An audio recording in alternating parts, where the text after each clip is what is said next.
salaamaaleykum gars yi bëgg naa leen suma gars yi Cheikh naa leen di leen dalal jàmm ak def seen wàccuwaay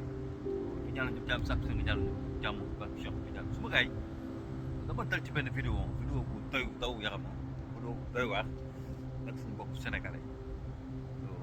vidéo bu doy waar dañu déglu waa ji booy bi ñu dem te ñëw.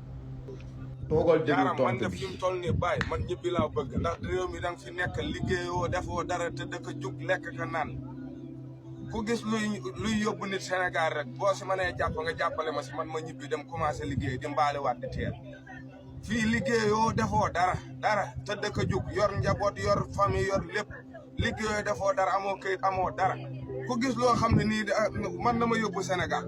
mu dimbali ma jàppale ma man ma ñibbi dem liggéey commencé mbaali waatal fi teel ah sonn waay si Europe bi. mu nekk lu triste mu nekk lu doy waar mais lii dafay bokk dafay wane parfois déception bi nga xamante ne ni nit ñi dañ koy am ba ñu ñëw ci Europe bi te ñu bëri duñ ko nangu wax bi su njëkk mooy boo ñëwee rek gis nga dëkk bi parfois yenn image yu rafet yi ñu leen di wan nii mbedd yu rafet yi tali yu rafet yi et c'est ça qui impressionne les gens mooy déception bi ngay njëkk am boo nekkee Sénégal di ko gis nga foog ni boo ñëwee tout est rose nga foog ni boo ñëwee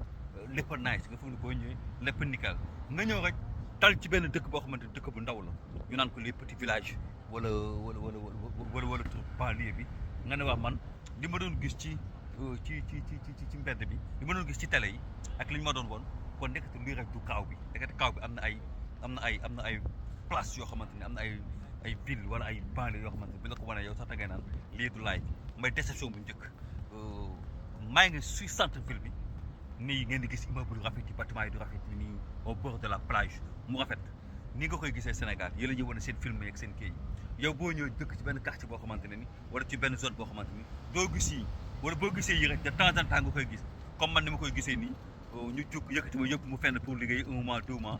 ma xaw a jege ville bi su ma wàccee dox ci biir et puis voilà nga koy gisee mooy déception bi gars yi di njëkk am deuxièmement mooy boo ñëwee rek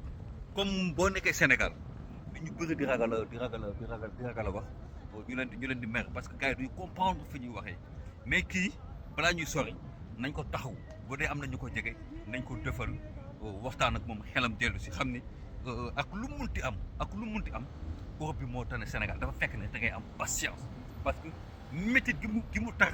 ba tax nga ne xaaral nga tay la sa life jël gaal ñëw comprendre nga métit boobu noonu moo fi nekk amaana métit boobu noonu nga daw ñëw fii fekk si beneen métit boo xamante ne nii pour mu neex il faut que mu ànd ak patience te Sénégal métti na mais gars yi fa toog ànd ak patience ànd ak seen i dal kon boo ñëwee fii rek da nga war a ànd ak patience da nga war a ànd ak dal da nga war a teey xam ni nekkul dëkk bi da ngay ñëw tay rek mu neex tay mun nga ñëw tay sax nga commencé liggéey tay te liggéey bi ngay liggéey yow doo ci gis sa bopp parce que la ngay am amaana boo ci génnee say dépense say frais la nga war a yónnee Sénégal yow boo ko fee doo denc dara da nga siy jafandu rek pour bañ a toog li mooy réalité yi nga xamante ne nii moo nekk ci Europe bi te pourtant ñu bëri duñ ko ñeme wax ñaata ñoo fi nekk pendant des années mosuñu encaissé benn 200 euros yu rond mos dajale guñ ko te def nañ fi at wala def nañ fi ñaata temps c'est ça l'Europe c'est ça les réalités de l'Europe moo tax ñu leen dëkk bi boo fi ñëwee da ngay am patience da ngay am dal saa booy jógee Sénégal rek jàppal ni li ma bàyyi Sénégal lu ko raw laay fekk fu ma jëm pour que psychologiquement parlant yow boo ñëwee loo fi fekk rek mu bañ la métti nga mu bañ la bett nga xam ne c'est ça les réalités c'est comme yow da nga fiy ñëw di liggéey sax yow affaire yi di dëgër da ngay liggéey yow pour nga génn ci problème la mais wax gars yi di dugg ci ay wutum ñaari liggéey gars yi di liggéey pendant 10 heures de temps pendant 12 heures de temps gars yi ñu koy liggéey 13 heures de temps gars yi di ko ñàkkante pour que weer bu deewee ñu mën a am lu sakkan lu ñu mën a toogaale mën a gérer seen bopp gérer ñi nga xamante ne ni amaana am nañu yaakaar si ñi nga xamante ne ni am nañu yaakaar si ñoom c'est ça l'Europe kon encore une fois muy Europe muy Canada muy États-Unis bitim réew foo muntu nekk ci kaw booy soog a ñëw amal patience li may faral di wax mooy tukki ne signifie pas forcément réussir wala tukki ne signifie pas forcément que da ngay am une réussite bu gaaw nit da ngay am patience kon boo fi ñëwee amal patience ñàkk am patience boobu noonu dem na sax ba maa ngi ciy def vidéo kew da ngay nekk foo xamante ne ni amaana mën nga fa toog yaa ngi lekk yaa ngi naan yaa ngi tëdd nelaw mais da ngay jékki saa rek jékku la ne sa waay est-ce que doo jóge foofu ñëw fii am na nii fii am na ne nga dem kooku du la sax mu mën a taxawu parce que lan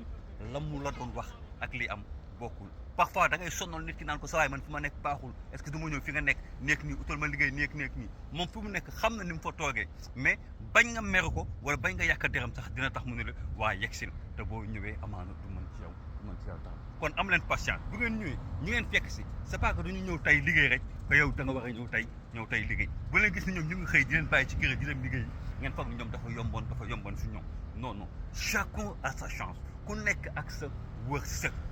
ak sa wërsëg nit ki mën na ñëw tey rek commencé liggéey tey yow nga ñëw ci wetam pour mu utal la liggéey sax dafay nekk loo xamante ni dafay doon lu jafe kon gars yi ñu bàyyi ci xel respect à vous respecte les amis di leen wax lu waa ji nañ ko taxaw bu baax jàppale ko bu baax xam ni lii mooy àdduna parfois déception ak dundu doomu aadama ñoo ànd respect à vous respecte les amis nañu gën a am gëm di gën a am patience